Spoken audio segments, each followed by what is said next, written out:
We Muslims, we unfortunately want to sit on the Quran like a cobra. Neither do we read it, neither do we want the others to read it.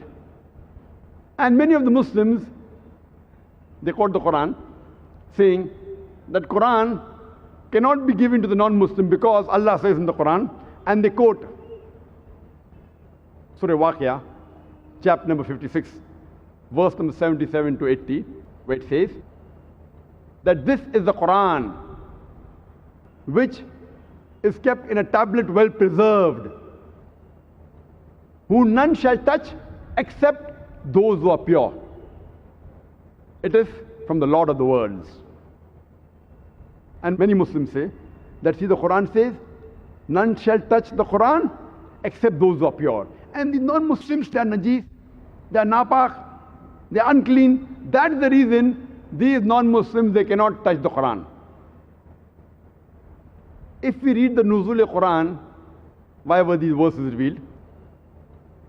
We come to know that the mushriks and the kuffars of Makkah, they laid allegation that this Quran, Nauz Billah, are the words of the Satan, the words of Shaitan. Allah reveals this, that none can touch. The Arabic word used is Kitab-e Maknoon. That means a book well preserved. Kitab-e Maknoon. This Kitab-e Maknoon does not refer to this glorious Quran. This book Quran in Arabic is called as a Mus'haf. What the Quran is referring to, if we cross-reference of Surah Buruj, chapter number 85, verse number 21-22, which says that Allah has kept the Quran in a tablet well preserved in Lawh-e-Mahfuz. So this Quran which is being referred to the Lawh-e-Mahfuz, the tablet well preserved, the book well preserved. It's not talking about this Quran. Because if it was this Quran, and if the Arabic word used mutaharin, that it means that only body cleanliness, then any non-Muslim can easily go to the marketplace and buy a copy of the Quran for 150 rupees, for 200 rupees, for $4, for $5. And the Quran will be proved wrong. The mutaharin word used does not refer only to body cleanliness.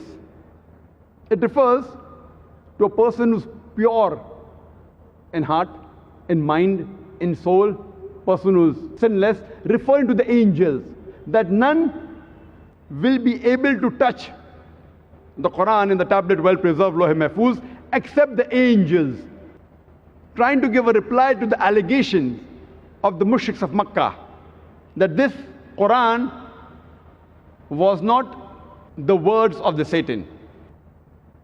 So this verse of the Quran does not indicate that a person should be pure in body. If he is, it's good, it is mustahab, alhamdulillah, but it's not a must.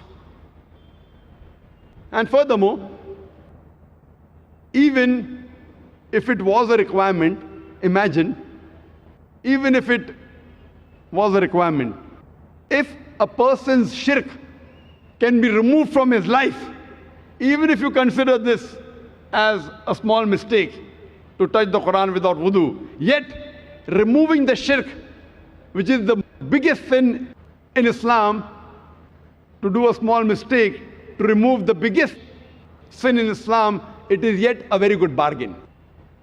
But the scholars of tafsir, they say this verse does not refer and does not indicate that a person should be in wudu to touch the Quran. But being in wudu is good. It is mustahab, alhamdulillah, but not a must. There are many people, many Muslims who tell me, okay, Brother Zakir, give the Quran to the non-Muslim, but only give the English translation. Don't give the Arabic text. Or give the Hindi translation, the Urdu translation. I've got no problem if someone only gives the translation of the Quran, but I personally prefer giving the Arabic text along with the translation. Why?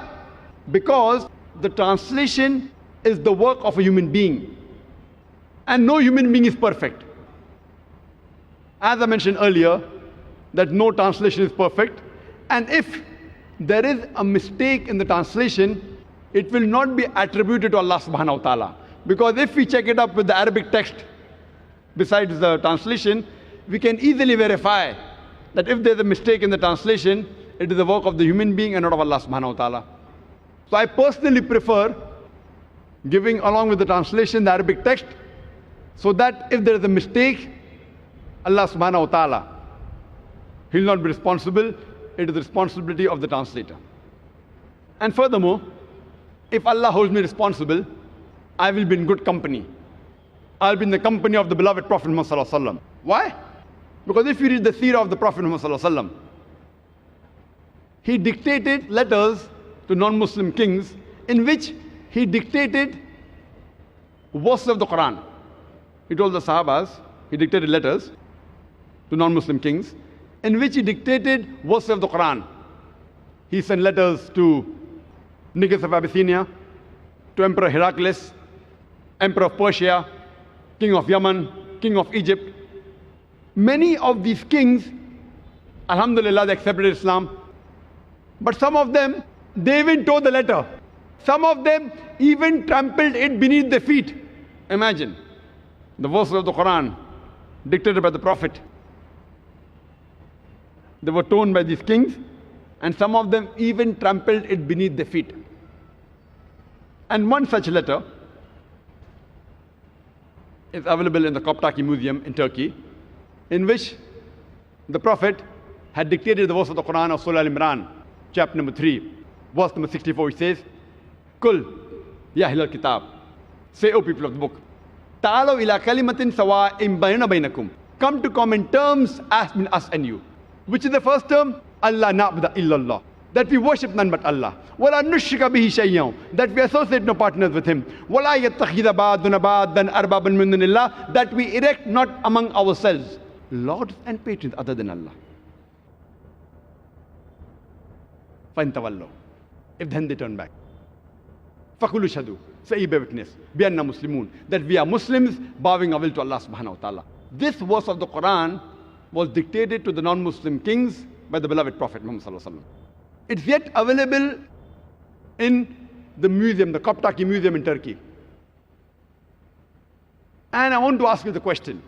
Today, there are about 14 million Arabs who are Coptic Christians, who are Christians since generations. I'm asking the question, which translation of the Quran will you give to these 14 million Coptic Arab Christians? Do you want to translate the Arabic Quran into Arabic again? You'll have to give the original text. To these Christian Arabs who understand Arabic as a language, Arabic is a mother tongue, which translation will you give? Will you give the Urdu translation? Will you give the English translation? You have to give the original kalam of Allah subhanahu wa ta'ala in Arabic.